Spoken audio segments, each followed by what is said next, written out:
मध्य प्रदेश का एक जिला लगता है भिंड जिला। भिंड जिला में ही एक सरकारी अस्पताल है। उस सरकारी अस्पताल में एक डॉक्टर मरीजों को देखा करते हैं जिनका नाम होता है रिपु दमन भदौरिया। वहां पर बहुत सारे मरीज अपना अपना नंबर लेकर डॉक्टर को दिखा रहे होते हैं। तभी वहां पर एक महिला बिल्कुल फिटिंग की जींस टॉप पहने हुए और एकदम जो महिला दिखने में बहुत ज्यादा खूबसूरत, बाल खोले हुए भी अपना नंबर आने का इंतजार कर रही थी। जैसे ही उसका नंबर 124 आता है वो तुरंत डॉक्टर के केबिन में जाती है। डॉक्टर उस महिला को देखते हैं तो देखते ही रह जाते हैं, क्योंकि उस जो महिला थी दिखने में खूबसूरत थी, उसके बाल खुले हुए थे, छोटा सा वो टॉप पहनी थी जिसमें उसका पेट दिख रहा था। ऐसा महिला से कहते हैं कि बैठिए, बताइए आपकी क्या समस्या है। महिला डॉक्टर साहब से कहती है कि मेरा नाम मनीषा पॉल है, मेरे सीने में बहुत दिन से दर्द हो रहा है। डॉक्टर साहब पूछते हैं कि किस तरफ दर्द हो रहा है, दाएं या बाएं। फिर महिला जो है अपना शर्ट खोलकर डॉक्टर साहब को दिखाने लगती है। डॉक्टर थोड़ा सा हिचकिचा जाते हैं। डॉक्टर साहब महिला को देखकर कहते हैं कि तुम्हें लेडी डॉक्टर को दिखाना चाहिए। मनीषा कहती है कि डॉक्टर साहब मैं लेडी डॉक्टर को तो दिखा लूंगी, लेकिन आप इससे पहले मुझे कुछ दवा लिख दीजिए। डॉक्टर साहब मनीषा को दवा लिख कर देते हैं और उसके बाद से मनीषा जो है वो चली जाती है। उसके बाद से जो डॉक्टर होते हैं वो मनीषा के बारे में ही सोच रहे होते हैं, मनीषा के ख्यालों में ही खोए रहते हैं। अब डॉक्टर जो है अपने मरीजों को देखकर वो घर चले जाते हैं। घर पर जाते हैं तो उनको मनीषा का ही ख्याल आता है। फिर डॉक्टर खाना पीना खाकर सो जाते हैं। फिर तकरीबन 1 बजता है और एक अननोन नंबर से फोन आता है। डॉक्टर साहब फोन उठाकर देखते हैं तो ट्रू कॉलर पे लिखा होता है ना मनीषा पॉल, और उसमें मनीषा की फोटो भी लगी होती है। तो डॉक्टर साहब मनीषा को पहचान जाते हैं कि ये वही लड़की है जो मुझे दोपहर में 3 बजे दिखाने आई थी। डॉक्टर नहीं चाहते थे इतनी रात को फोन उठाना, लेकिन उनकी ड्यूटी थी, उनका कर्तव्य था कि किसी मरीज का फोन आए तो उनकी प्रायोरिटी थी कि वो उस लड़की का फोन उठाए।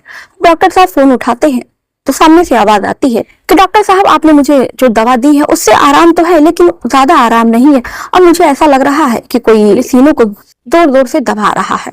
और डॉक्टर साहब ये बात सुनते हैं तो वो समझ जाते हैं कि जो लड़की है वो उन पर डोरे डालने की कोशिश कर रही है। डॉक्टर साहब कहते हैं कि मैंने तुमसे कहा था कि तुम लेडीज डॉक्टर को दिखा लो।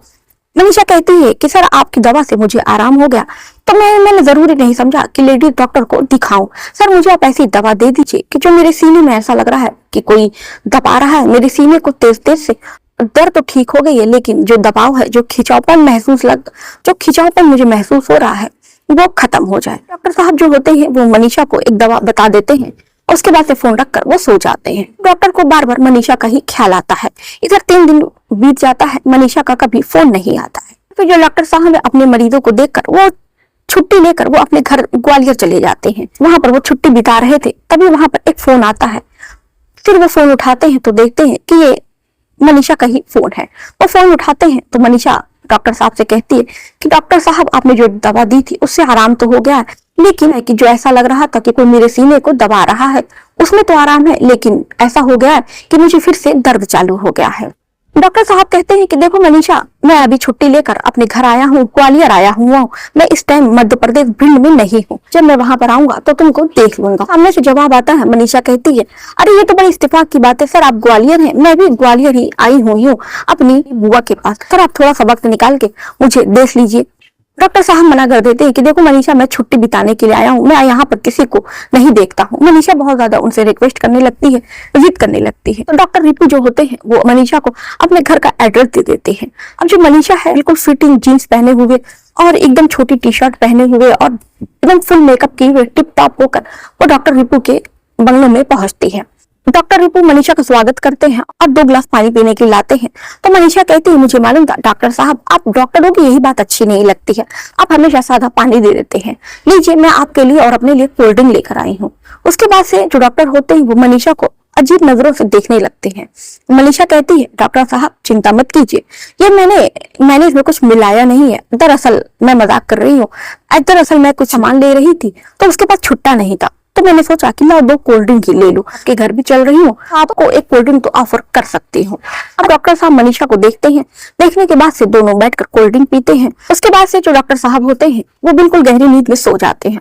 उसके बाद जब उनकी आंख खुलती है तो वो देखते हैं कि मनीषा जो है वो नहीं है। वो बिल्कुल तुरंत घबरा जाते हैं और मनीषा को इधर उधर खोजने लगते हैं। मनीषा उनको कहीं भी नहीं मिलती है। डॉक्टर साहब को ये डर सताता है कहीं मनीषा ने उनके घर पर हाथ तो साफ नहीं कर दिया। जब डॉक्टर साहब है वो अपनी तिजोरी और पैसे को देखने लगते हैं, लेकिन डॉक्टर साहब के घर पर चोरी नहीं हुई थी। डॉक्टर साहब के घर में जो भी सामान जहां पर था वो वहीं पर मौजूद होता है। डॉक्टर साहब ठंडी सांस लेते हैं। उसके बाद कुछ दिन की छुट्टी वो ग्वालियर में बिताते हैं। उसके बाद से 2 दिन के बाद वो मध्य प्रदेश में आ जाते हैं और अपने मरीजों का वो इलाज करने लगते हैं। इधर 2 दिन के बाद उनको एक फोन आता है एक आदमी का। वो फोन करके कहता है कि तुम्हारे पास आज शाम में एक पार्सल जाएगा, उस पार्सल में एक सीडी होगी, उस सीडी को तुम देख लेना और देखने के बाद से उसके बाद से तुम 10 लाख रुपए का इंतजाम कर देना। अगर तुम 10 लाख रुपए का इंतजाम नहीं करोगे तो फिर जो इसका अंजाम है ये तुम ही जानना और तुम्हारा काम जाने। उसके बाद वो बताता है कि वो राजा बाबू बोल रहा है और उसके बाद से वो फोन काट देता है। उसके बाद से ये इतना सुनना ही था कि डॉक्टर पसीने पसीने भीग जाते हैं कि आखिर में ऐसा क्या सरप्राइज आने वाला है, आखिर में उसमें क्या होगा। अब डॉक्टर इधर बेचैन थे, परेशान थे। तो फिर होता ही कुछ ऐसा है कि शाम के 4 बजे डॉक्टर रिपू के दरवाजे पर घंटी बजती है। वो दरवाजा खोलते हैं तो एक पार्सल होता है।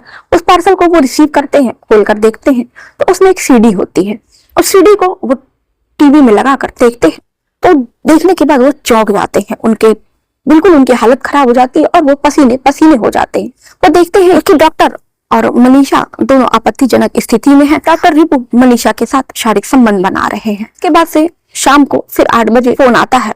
आदमी कहता है कि तुमने सीडी लिया ना, काम करो 10 लाख रुपए का इंतजाम करो और जब मैं तुमको अगला फोन करूंगा तब तुम उस एड्रेस पे 10 लाख रुपए लेकर पहुंच जाना। उसके बाद से जो फोन है वो कट जाता है। इधर जो डॉक्टर रिपू है वो मनीषा को फोन मिलाते हैं।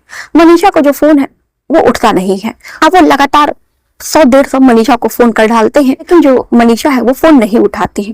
डॉक्टर साहब भी समझ जाते हैं कि मनीषा ने उनके साथ बहुत बड़ा गेम खेला है।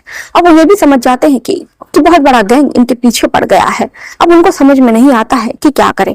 पहले तो डॉक्टर साहब मन बनाते हैं कि इनकी मुंह मांगी कीमत दे दे, लेकिन डॉक्टर साहब फिर सोचते हैं कि अगर मैंने इनको पैसे दे दिया और इनकी जो डिमांड है फिर वो बढ़ती जाएगी, फिर मैं क्या करूंगा। और हो सकता है कि मैं इनको पैसे दे दूं, उसके बाद भी ये मेरी वीडियोस कहीं वायरल ना कर दे। ऐसे तो मेरी नौकरी भी चली जाएगी और पैसे से भी मैं हाथ धो बैठूंगा और समाज में मेरी इज्जत भी चली जाएगी। डॉक्टर रिपू बहुत सोचते हैं, विचारते हैं। फिर उनको एक आइडिया सूझता है। वो सोचते हैं कि इसमें खतरा तो बहुत है, तो क्यों ना पुलिस से मदद ली जाए, क्योंकि वैसे भी कुछ भी हो सकता है। अब वो तुरंत मध्य प्रदेश के एसपी आशीष कुमार से मिलते हैं और सारी बात बताते हैं कि सर ऐसा ऐसा फोन आया है और ऐसे ऐसे एक लड़की मेरे क्लिनिक पे आई थी और ऐसी ऐसी बात है और ऐसा ऐसा कांड है। अब उन लोग मुझसे 10 लाख रुपए मांग रहे हैं, लेकिन मुझे डर लग रहा है कि कहीं 10 लाख रुपए देने के बाद भी मेरा वीडियो वायरल कर दे और हो सकता है कि आगे भी मुझे पैसे के लिए वो ब्लैकमेल करे। एसपी जब ये बात सुनते हैं कि उनके जिले में इतना बड़ा गिरोह काम कर रहा है तो तुरंत वो केस को सीरियस लेते हैं और तुरंत वो एक क्राइम ब्रांच के FBI ऑफिसर को वो फोन करके उनको तुरंत वो अपने पास बुलाते हैं। सिंह एसपी के पास पहुंचते हैं और दिलीप सिंह को एसपी साहब सारी बात बताते हैं कि देखो ऐसी ऐसी बात है और ऐसा ऐसा मामला है, तुम्हें बहुत ही होशियारी से इस मैटर को सॉल्व करना है। इसके पीछे है, तुम्हें इन लोगों को बहुत ही चालाकी से गिरफ्तार करना है और लेकिन ये भी ध्यान रखना है कि डॉक्टर साहब पर कोई आंच नहीं आए। अब जो दिलीप सिंह होता है वो एक टीम का गठन करते हैं और इसकी छानबीन करना शुरू करते हैं। और डॉक्टर साहब से वो कहते हैं कि अब अगर उसका फोन आएगा तो आप 10 लाख रुपए कहिएगा कि ठीक है, मैं 10 लाख रुपए लेकर हमारे बताए हुए पते पर पहुंच जाऊंगा पैसा लेकर। 2 दिन के बाद राजा बाबू का फोन आता है और वो पैसे की डिमांड करता है और कहता है कि तुम 10 लाख रुपए लेकर फला फला जगह पहुंच जाओ। डॉक्टर साहब होते हैं वो तुरंत दिलीप सिंह को फोन करके बताते हैं उसका फोन आया था राजा बाबू का और उसने यहाँ बुलाया है। दिलीप सिंह डॉक्टर साहब से कहते हैं कि कोई बात नहीं, मेरी जो टीम है वो तैयार रहेगी और हम लोग छुप कर बैठे रहेंगे, वहां पर निश्चिंत होकर जाइए। ऐसे ही वो सब वहां पर पहुंचेंगे, हम उन लोगों को गिरफ्तार कर लेंगे। अब होता भी कुछ ऐसा ही है। जब बाबू के बताए हुए लोकेशन पर पहुंच जाते हैं तो सीबीआई टीम भी वहां पर छुपकर बैठी होती है।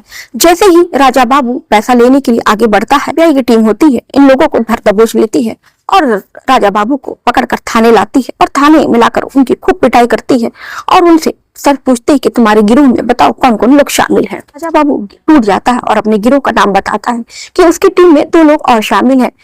एक लड़की है जिसका नाम मनीषा है और एक आदमी है जिसका नाम अनिल है और एक लोगों का नाम वो और बताता है कि जिसका नाम विकास गुप्ता है। मनीषा और अनिल को भी गिरफ्तार करके लेकर आया जाता है। इधर विकास गुप्ता को ढूंढा जा रहा था, लेकिन विकास गुप्ता है वो कहीं भी मिल नहीं रहा था। फिर वो मनीषा से पूछताछ करते हैं कि तुमने ऐसा क्यों किया। तो मनीषा जो अपनी पूरी कहानी वो बताती है। वो ये कहानी सुनने के बाद पुलिस वालों को यकीन नहीं हो रहा था कि कोई ऐसा कैसे कर सकता है। मनीषा बताती है कि दरअसल उसका नाम नेहा कुशवाहा है, उसने अपना नाम गलत बताया था। बताती है कि वो गुजरात के शहर की रहने वाली है और वो शादीशुदा है, उसके 2 बच्चे भी हैं। बताती है कि जो उसका पति है वो बहुत दिनों से बीमार है, जिसके कारण से पैसे की काफी ज्यादा परेशानी थी, काफी ज्यादा दिक्कत थी। ऐसे में नेहा एक सरकारी अस्पताल में काम कर रही थी। वहीं पर उसकी मुलाकात होती है अनिल से और बाबू से और विकास गुप्ता से। विकास गुप्ता शादीशुदा होता है और उसकी साली से उसका चक्कर चल रहा होता है और विकास गुप्ता की साली की शादी डॉक्टर से होने वाली होती है। इस बात को लेकर विकास बहुत ज्यादा चिंता में था। विकास चाहता था कि कैसे ना कैसे करके साली की शादी उस डॉक्टर से टूट जाए। तो वो सोचकर वो अपने दोस्तों में बात कर रहा होता है। तभी चारों दोस्तों में एक प्लान बनता है। प्लान को अंजाम नेहा देती है। नेहा कहती है कि ठीक है, हमारा ये काम बहुत आसानी से कर दूंगी, मैं डॉक्टर को फंसाऊंगी, उसके बाद से और कुछ फोटो लूंगी, उसके बाद ये फोटो तुम अपनी साली को दे देना, लेकिन उसके बदले मुझे क्या मिलेगा। विकास कहता है कि तुम्हें क्या चाहिए, तो नेहा बोलती है कि मुझे 15,000 रुपए उसके बदले में चाहिए। अब विकास गुप्ता भी इस बात के लिए हाँ बोल देता है। अब जो नेहा है वो यही करती है, उस डॉक्टर से मिलती है जिससे विकास की साली का रिश्ता तय हुआ रहता है। डॉक्टर को वो फंसाती है और उसके साथ शायद संबंध बनाती है और उसके साथ आपत्तिजनक फोटो खींच लेती है और उसकी वीडियो वो बनाती है। उसके बाद वो वीडियोस और फोटो वो विकास को दे देती है। विकास जो है वो अपनी साली को ये फोटो दिखाता है और दोनों का रिश्ता जो है वो वहीं से टूट जाता है। उसके बाद से इन लोग उस डॉक्टर को ब्लैकमेल भी करते हैं, क्योंकि डॉक्टर की कुछ आपत्तिजनक फोटो और वीडियो अब इन लोगों के पास थी। डॉक्टर को यही वीडियो फोटो भेजकर वो उन लोग को ब्लैकमेल करते हैं और डॉक्टर से वो अच्छे खासे पैसे वो ऐंठते हैं। अब इसी तरह करते करते उनका जो मन है वो और बढ़ जाता है। इसी तरह अब चारों यही काम करने लगते हैं। वो अलग अलग डॉक्टरों को लूटते हैं और उनसे पैसे की डिमांड करते हैं। लेकिन डॉक्टर रिपू को नेहा फंसाने की कोशिश करती है। रिपू से पैसे की डिमांड किया जाता है, लेकिन जो डॉक्टर रिपू है वो पहुंच जाते हैं पुलिस वालों के यहाँ और उसके बाद तीनों की गिरफ्तारी हो जाती है। उसके बाद से ये जो खुलासा है वो निकल कर सामने आता है। तीनों को जेल भेज दिया जाता है और इधर जो विकास गुप्ता है उसकी भी गिरफ्तारी नहीं हो पाई है। विकास गुप्ता फरार चल रहा है। तो दोस्तों ये घटना आपको कैसी लगी आप हमें कमेंट बॉक्स में करके जरूर बताइएगा। तो चलिए दोस्तों, मिलते हैं फिर इसी समय पर एक नई घटना के साथ। तब तक के लिए अपना और अपने परिवार वालों का ख्याल रखिए। स्वस्थ रहिए, मस्त रहिए।